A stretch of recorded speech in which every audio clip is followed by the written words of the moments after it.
because the initial getaway was absolutely shocking for the all-silver machine. So good for him to get that full escort nice to the front line and up the way eventually towards turn number 2. He was still a nice to turn of 1. I would assume that he could have a close starter for this race, so something for drivers to manage as they go through the rest of the lap. We're seeing them just being pulled off now to the right-hand side, so thankfully they've been able to find a mark on the barrier. That's where obviously the stinger is. They can get room off the circuit and should all be good. Not entirely sure as to who it is, but it is one of the BMWs that didn't get off to the best of starts. Nonetheless, the first lap is in the books, and it's the Escort, then the Piers Grange, who led this race from pole position thus far. 1 lap in the books, closely followed then by Ian Power. Then across the line comes the 91 of Oliver Owen, who had a rocket ship of a launch, but instead has settled for third place. Behind that, you've got the likes of Sean Morris and Willis, the top 5. Hughes, Julio, Davison, Binks, or Binks then Davison. Then comes Helen, in fact, the top 10.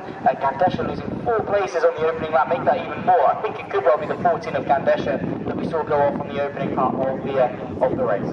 No, that's right. Daniel Gandesha, unfortunately, was the driver in the orange BMW that appeared to have a problem when he selected second and then came across the circuit. That caused a little bit of a melee behind him. But yeah, I mean, all of 50 yards, 100 yards, unfortunately, qualifying. That's a real shame then for Daniel Gandesha. But back at the front then, so Piers Grange, just around the second for me and Bauer. And then it's the battle between Owen, Morris and Binks. 3 BMWs behind him, places. Smartly turned down former Asquith Sierra RS 500. But yeah, the battle lines are drawn now, and I think that the key question for me, Zach, in this race is, you know, how much is Piers Grange going to really push it? He appears to have the quickest car in the field.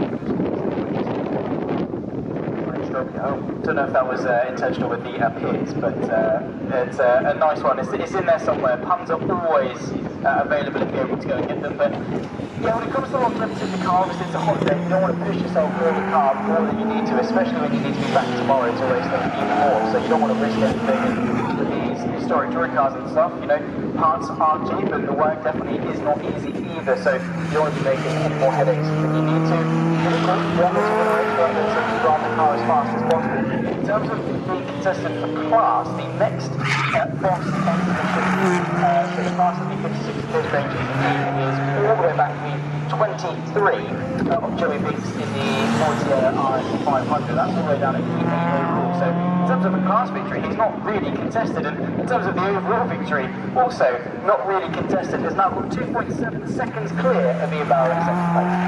No, I think Piers Grange is absolutely going for it. I think he's just done it to go through, because his last lap was a 2:05.8.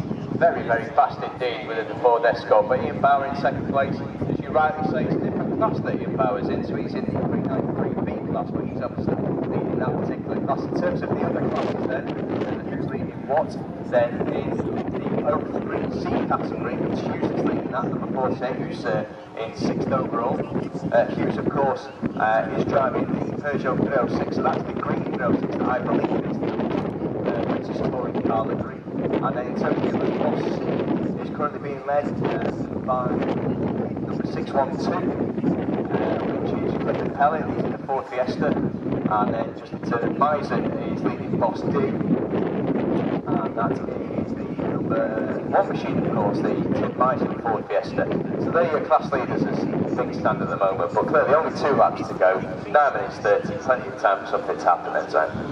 Yeah, absolutely. Still got 10 minutes left to go of this race, and in that, plenty of laps of Snetterton. There are a couple of changes out on circuit for the inter-class battles, but the slow starting, the pit lane starting, number 17 of Will Davison is now making his way back through the field, and I think just made his way through what would have been the 48 of Don Hughes to make their way through onto the Bentley straight once more. So nice to see, despite the pit lane starts, carving his way through, make the most of the mellow at the start with the slow start Gandesha, and as now Captain starts to slowly but surely work his way towards the front of the field. Still 5th place in class though, so the overall position is changing for Davison.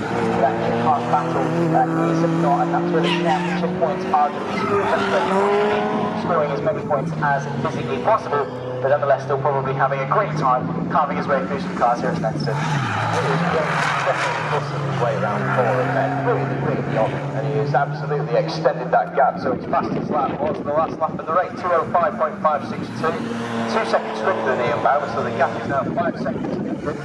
So it appears to be that the whole battle behind us, so we've got Bauer, then the number 36 Morris, 95 Willis, they are all BMWs. 6 seconds separate those four in second to fifth. And then Davidson and Zach was saying that maybe he's going back to the field at full start. He's 10 seconds behind Willis, so quite a long way to go. Let's see how the Fortier is doing. The Joey Binks, he's lapping consistently in the 2:13s, currently in 9th position. Cutting his way forward then, slowly but surely. Couple of changes on that lap with Kennedy on Pellin and obviously, like I say, Davison on Hughes. Other than that, everyone pretty much staying as they were. 7.5 minutes then left to go for the penultimate race of the day here for the Classic Touring Car weekend here at Snetterton, using of course the full 300 layout with the infield as well. And so far it's been a pretty fun day of racing action halfway through this race already. And well, so far we've been treated to a slow starter, a pit lane starter carving his way through, and just the absolute ball speed of Piers Grange, who was absolutely flying out in front. When it comes to reliability and incidents today, we've been quite fortunate to not have too many, but some drivers I'm sure are battling a lot of fatigue. And speaking of reliability, the Cadbury BMW I think just had a bit of smoke actually going through turn 1. I don't know if it was time or what have you, but something was going on, and well, I had a couple of issues earlier on. We saw the mechanics ready to try and sort something out earlier. I wonder if they've been successful. I'm not sure about the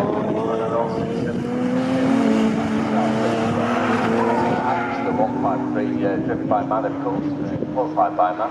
But it's Piers Grange that remains at the country's field, I think.